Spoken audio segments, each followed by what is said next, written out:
Bonsoir, mesdames et messieurs. J'espère que vous allez bien, tranquillement, tranquille. Dès que vous vous connectez, vous partagez rapidement. Je vais vous donner, partager le live au maximum. Maximum de partage, mesdames et messieurs. Rapidement, hein, je suis là justement pour quelque chose de 10 à 15 minutes. 10 à 15 minutes.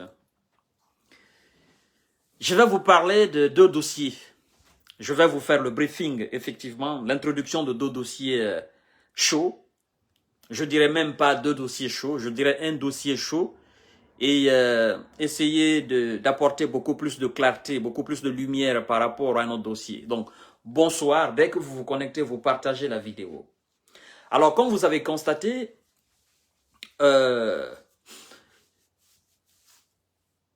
j'ai écrit comme titre que justice sera faite en République de Guinée tôt ou tard. Tôt ou tard, on fera la justice en Guinée. Tous ceux qui fuient la justice guinéenne, vous serez toujours rattrapés. Même après 100 ans, vous serez rattrapés par la justice guinéenne. Et tous ceux qui ont commis du crime en République de Guinée, vous serez rattrapés, vous serez traduits devant les juridictions guinéennes et vous serez jugés, mesdames et messieurs. Vous serez condamnés effectivement aussi. Oh non, qu'est-ce qui est beau? Qu'est-ce qui est majestueux? Non, ça c'est magistral, mesdames et messieurs. Qui pouvait imaginer M. Fabou Kamara et M. Simankan dans les collimateurs de la justice? Qui pouvait imaginer? Qui pouvait imaginer les bras droits de M. Alpha Condé? Qui? Personne. Et si on disait à ces gens-là que tôt ou tard la justice sera faite en République de Guinée, ben, sincèrement, ils allaient rigoler en secouant la tête, en disant, ben écoutez, ça sera un autre monde. Mais mesdames et messieurs, quand on vous dit que ne faites pas du mal, ne le faites pas, parce que vous serez rattrapés par votre passé. C'est très important. Et ça, c'est une notion qui doit nous servir de leçon tous dans notre vie. Vous savez, j'ai l'habitude de dire souvent que, oui, M. Simankan, effectivement, M. Simankan, c'est aussi un boss de la police, effectivement. C'était des machines d'arrestation arbitraires. Ils sont aujourd'hui devant la justice guinéenne. M. Fabou Kamara, vous le connaissez très bien, je n'ai pas besoin de le présenter. Ils sont, vous savez, ils sont aujourd'hui dans le collimateur de la justice parce que M. Ibrahima Diallo et sa femme, c'est-à-dire sa famille, ont porté plainte contre M. Fabou et M. Simankan. M. Fonike Mengue aussi a porté plainte, évidemment. C'est-à-dire, il n'y a pas de porte de sortie pour eux. C'est pourquoi je vous dis, mesdames et messieurs, aucun mal, aucune injustice ne sera impunie par le tribunal de l'histoire. Ok? Aucun mal, aucune injustice ne sera impunie par le tribunal de l'histoire. Si le pouvoir du dictateur ou du plutocrate ne règne qu'une partie du temps, la force mentale d'un penseur qui se matérialise par une œuvre demeure et se transmet de génération en génération. Je vous le dis, vous qui m'écoutez, je vous le dis, vous qui êtes aujourd'hui en Guinée, je vous le dis, vous qui criez au nom de la justice, je vous le promets, la justice sera faite en République de Guinée. Ne soyez pas pressés. Tôt ou tard, les acteurs de crimes en République de Guinée, les assassins du peuple, tôt ou tard, ceux qui ont abusé de l'autorité, ceux qui ont abusé du pouvoir, ils seront arrêtés, ils seront traduits devant la justice guinéenne. Ne soyez pas pressés. Tôt ou tard, on va les traquer, ils vont répondre de leurs actes. Billahi, ça c'est une promesse. Mesdames et messieurs, ça va se faire. Monsieur Fabou est aujourd'hui devant la justice guinéenne. Vous vous souvenez bien de ce film-là? On a porté plainte contre Monsieur Fabou. Monsieur Sidi Souleymane Ndiaye lui-même est allé à la place de Fabou en disant que ce sont des agents de l'État qui ne peuvent pas venir. Le procureur lui-même est allé à la place de Fabou. Et vous savez, une fois Fabou est allé même en justice, il a humilié même les juges, il a humilié même le tribunal. De la manière dont il est rentré, c'est comme ça il est sorti. Et puis il est rentré avec des armes. Ce qui est inadmissible. Même quand on est officier. À partir du moment où vous êtes convoqué par la justice, on vous désarme totalement. Mais ces gens-là, ils se croyaient beaucoup plus puissants, ils se croyaient beaucoup plus forts, ils se croyaient comme si, voilà, la Guinée leur appartient. Eux, ils avaient le titre foncier de la Guinée, ils avaient le droit de la mort ou le droit de vie c'est-à-dire sur la population guinéenne, mesdames et messieurs. Aujourd'hui, ces gens-là sont devant la justice guinéenne. Ils sont cités dans ces affaires-là.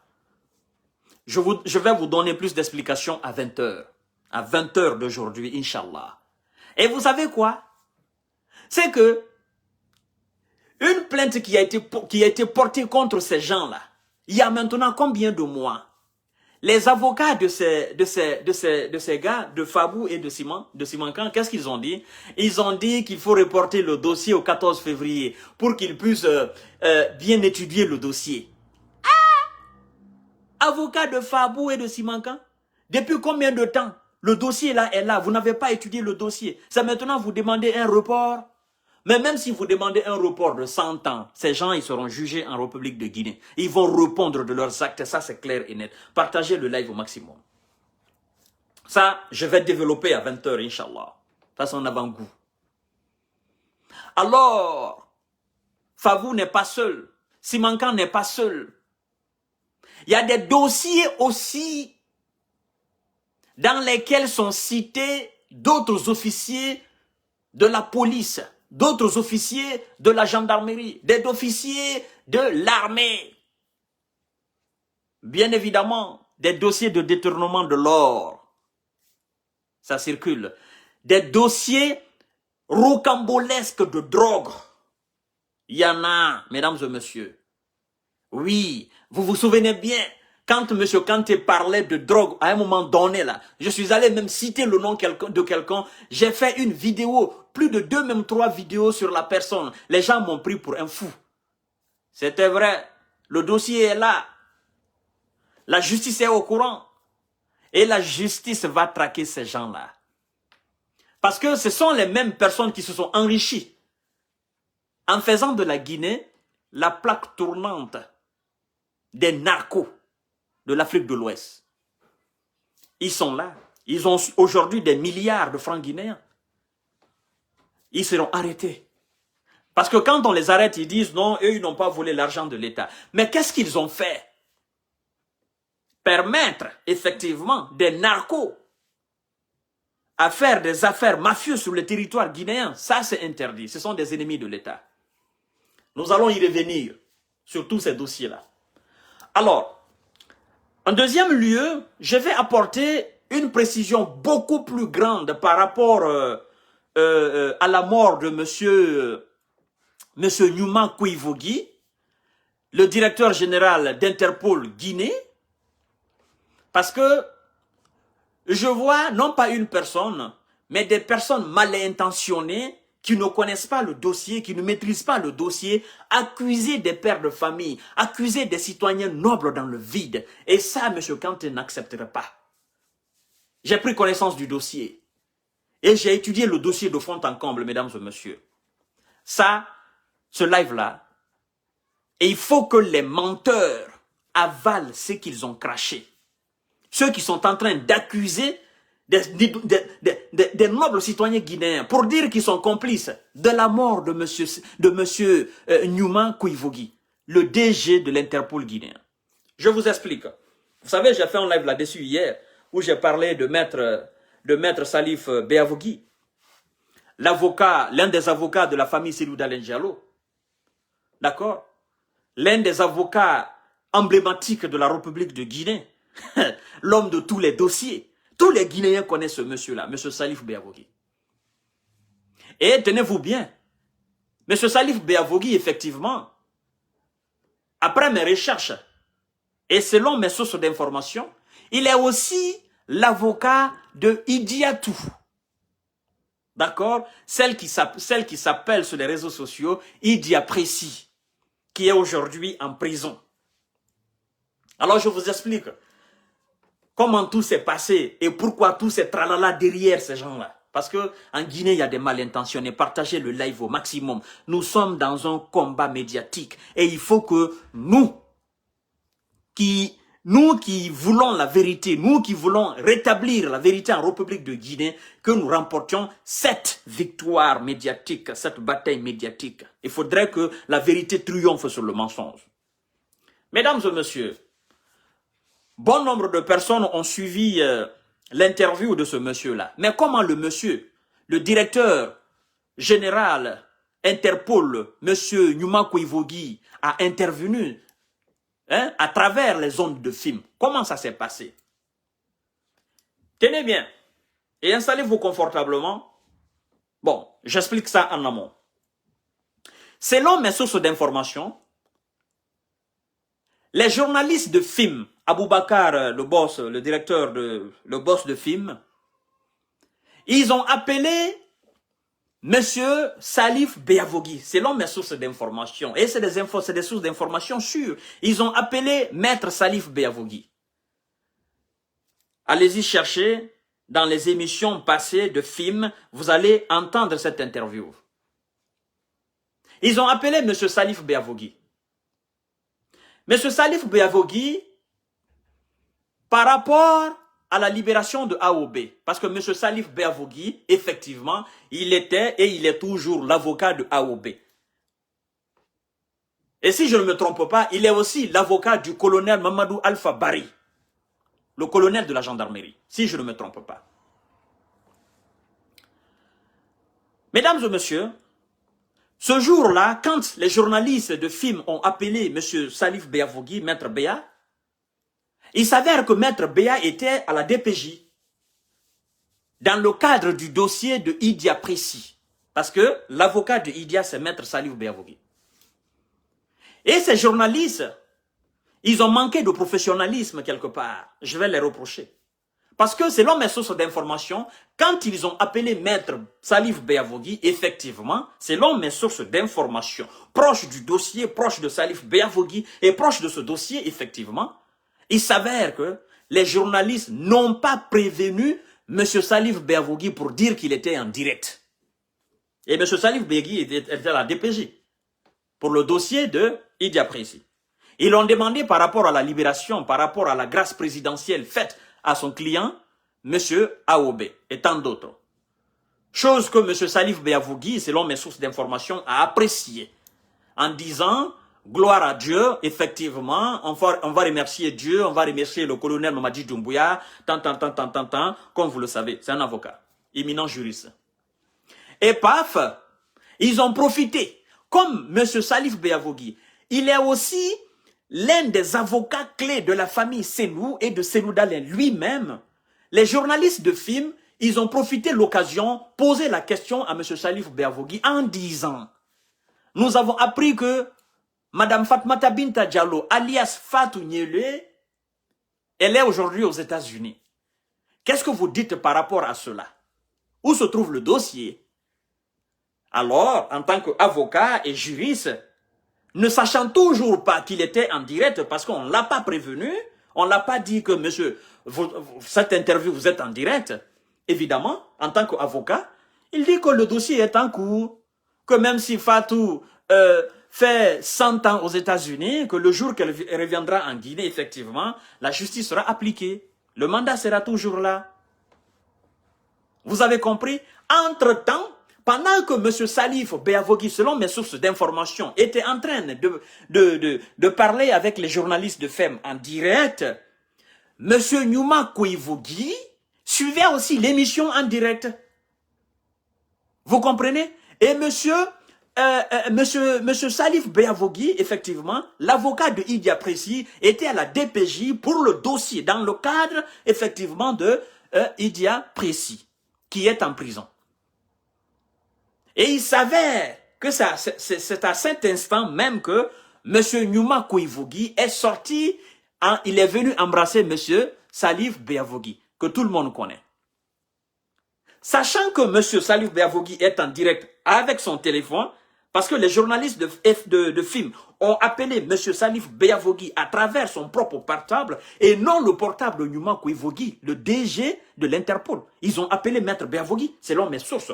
Et c'est Maître Beavogui qui passait, qui était en train de parler. D'accord? Dès que le DG de l'Interpol, Numa Koivogi, est venu embrasser M. Salif Beavogi, selon mes sources d'information, c'est là il dit aux journalistes que nous attendons effectivement le mandat pour exécuter. Moi, je suis le directeur général de l'Interpol Guinée. On peut exécuter, on peut ramener effectivement Fatignolé en Guinée. Vous comprenez? Alors, M. Salif a dit, Salif Beavogi, selon mes sources d'information, a dit non. C'est-à-dire, c'est refusé, il a refusé de transmettre. Et c'est là, le DG de l'Interpol, Numa Koivogi, paix à son âme maintenant qui est décédé, a pris le téléphone de M. Salif. Et il a passé l'interview. Il a dit ce que je viens de dire. C'est-à-dire, il a communiqué sur le dossier Fatou, un dossier qui est en cours, un dossier judiciaire. Et vu que le média film est national, suivi un peu partout, le directeur général de la police, Monsieur Malik Kone, qui a remplacé effectivement Monsieur Bafoué, ce dernier aussi était à Kaloum. Et il suivait en direct aussi cette émission film en même temps. Bien évidemment, film, écoutez, moi je suis film ici. Il y a d'autres qui suivent aux États-Unis. Ben, c'est comme ça, c'est les réseaux sociaux actuellement, tout le monde suit. Partagez le live, mesdames et messieurs. Alors, qu'est-ce qui se passe? C'est-à-dire que le directeur général de l'Interpol Guinée a interféré dans un dossier judiciaire. Cette déclaration, cette sortie, dans les conditions normales, il ne devrait pas le faire. Parce que c'est un dossier qui est en cours. On a appelé un avocat pour l'interviewer. Et lui, il a profité de l'occasion, il a pris le téléphone de l'avocat, il a répondu à la place de l'avocat. Vous comprenez? Donc, tous ceux qui disent que c'est Maître Béa qui a piégé M. Koivogi, c'est là vous ne comprenez pas le dossier. C'est là vous vous trompez. C'est pourquoi je vous dis, ayez des sources d'informations limpides. Ayez de bonnes personnes pour vous renseigner, pour que vous puissiez au moins dire au peuple la vérité. Il ne s'agit pas de salir les gens, il ne s'agit pas de dénigrer les gens. Comme ça, la pêle-mêle, gratuitement, ça ne se fait pas. Alors, qu'est-ce qui se passe? Il y a encore dossier dans dossier. Paf, le directeur général de la police, actuellement, M. Malik Kone, il est venu directement à la DPJ, au bureau de M. Numa Koivogi, effectivement. Et là, c'est pourquoi on dit que c'était à la présence de Maître Béa. Parce que Maître Béa était venu dans le cadre de Idi Apresi. Et c'est là, en tant que directeur général de la police, en tant que le chef supérieur de M. Numa Koivogi, et parenthèse, comme je l'ai dit hier, vous savez que ce monsieur Numa Koivogi, il était en Côte d'Ivoire. Et quand il est venu en Guinée, naturellement, bon ça c'est un secret que je vous dis maintenant, je sais que c'est pas un secret, d'accord? Après la nomination de monsieur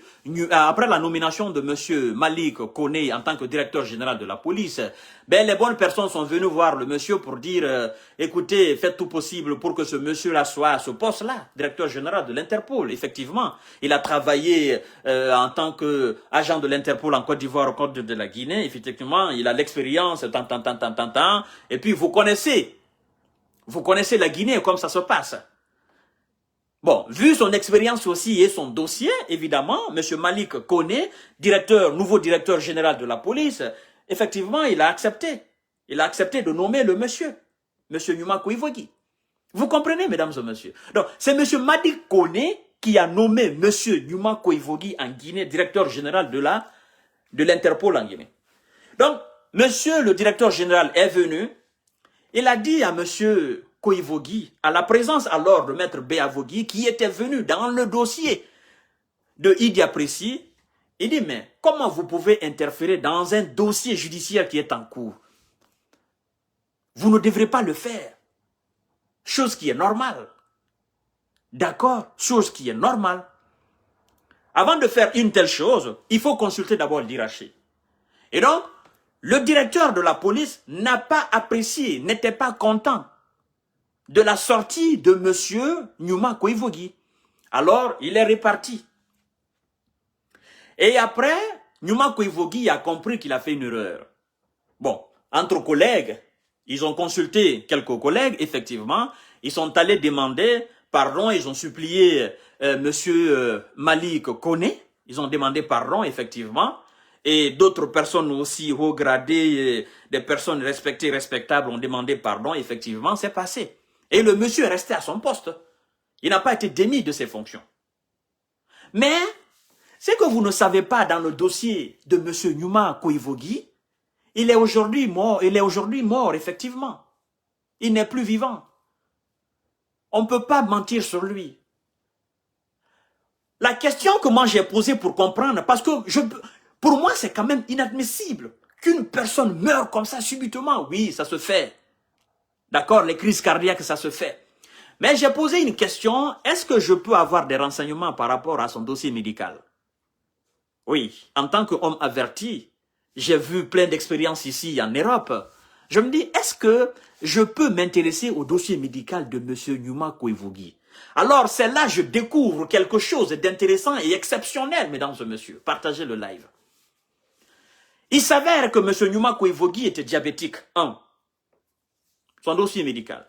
Deuxièmement, M. Nyouma Koivogi a tout dernièrement subi deux opérations. Une première opération ici en Europe, quelque part.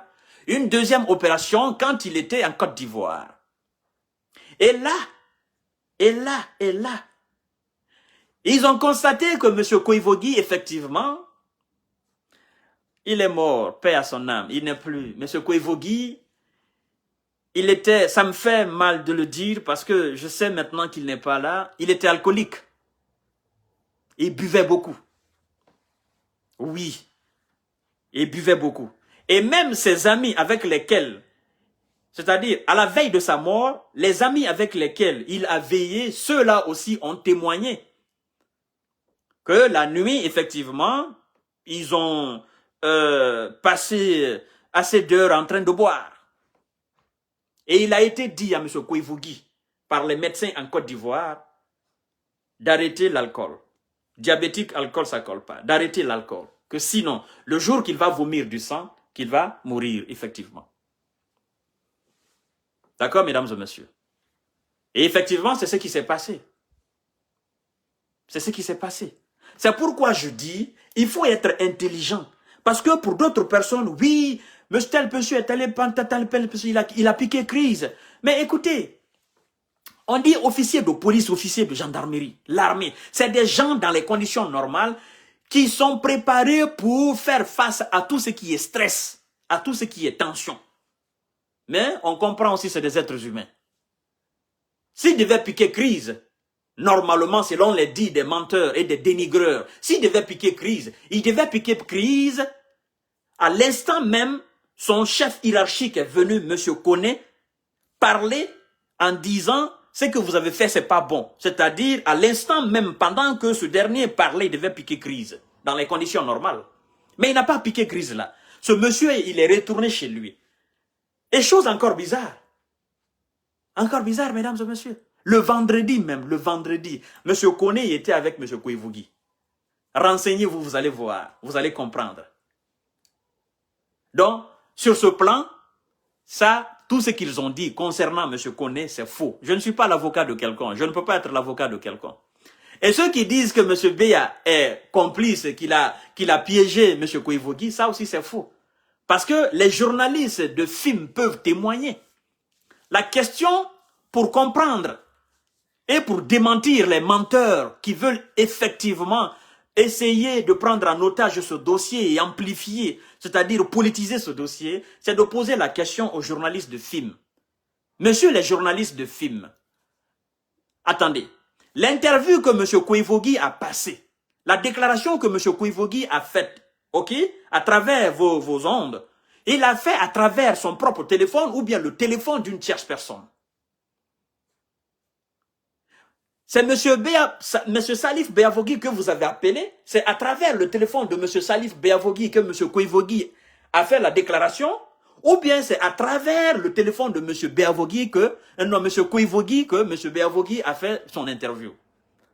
Je crois que les journalistes de films, ils peuvent effectivement témoigner. Oh non, nous avons appelé M. Salif Beavogi. Et c'est à travers le téléphone de M. Salif Béavogui que M. Koivogui s'est exprimé. On ne savait même pas que M. Salif Béavogui était à la DPJ dans le cadre d'une procédure judiciaire. Vous comprenez, mesdames et messieurs? Alors, ce soir, je serai devant vous. Bon, ça, c'était des précisions à apporter par rapport à ce dossier de monsieur Nyouma Koivogui. Et tous ceux qui veulent mentir sur Maître Béavogui ou sur le directeur général de la police, monsieur Malik Koné, ben, cherchez l'information réelle, vous allez comprendre. Parce que j'ai entendu dire des gens, oh non, colonel Mamadi Doumbouya, il faut inspecter sur le sujet, vous allez comprendre. Pensez que le colonel est fou? C'est un militaire cadré, c'est un officier. Il sait ce qu'il fait. Voilà. J'écoute ce jour-là. C'était le jeudi. Oui, monsieur. Ah, voilà. J'ai déjà d'abord, il y a quelqu'un qui est en train de corroborer ce que je suis en train de dire. C'est monsieur Biobari. Il dit, j'écoute ce jour-là. C'était le jeudi. Oui, monsieur Fama. Effectivement. C'est pourquoi il n'est pas bon de mentir. Il y a déjà des gens sur la page, dans les commentaires, qui sont en train de témoigner. Alors, mesdames et messieurs, on ne va pas se fier aux menteurs qui essayent de dénigrer les gens parce que, effectivement, ils n'aiment pas ces gens, parce que ces gens ont combattu le pouvoir d'un certain dictateur Alpha Condé. Écoutez, je vous donne rendez-vous ce soir à 20h de Paris, 19h de Conakry, Inch'Allah, pour essayer de parler d'autres sujets. Vous dispatchez au maximum cette vidéo pour essayer de démentir les menteurs sur les réseaux sociaux et ceux qui sont en Guinée qui veulent amplifier ce dossier et politiser ce dossier pour salir les nobles citoyens guinéens, effectivement, et les travailleurs guinéens. Donc sur ce, je vous dis bonsoir et voilà, c'est l'infatigable monsieur Fama Kanté, l'homme de tous les dossiers. Mon petit, vous qui voulez politiser tout là, il faut chercher des informations réelles, clés, avant de te prononcer ou avant d'accuser des gens comme ça dans le vide. D'accord? Allez, je vous laisse. Merci beaucoup à ce soir à 20h de Paris, 19h de Conakry. Bye bye, love.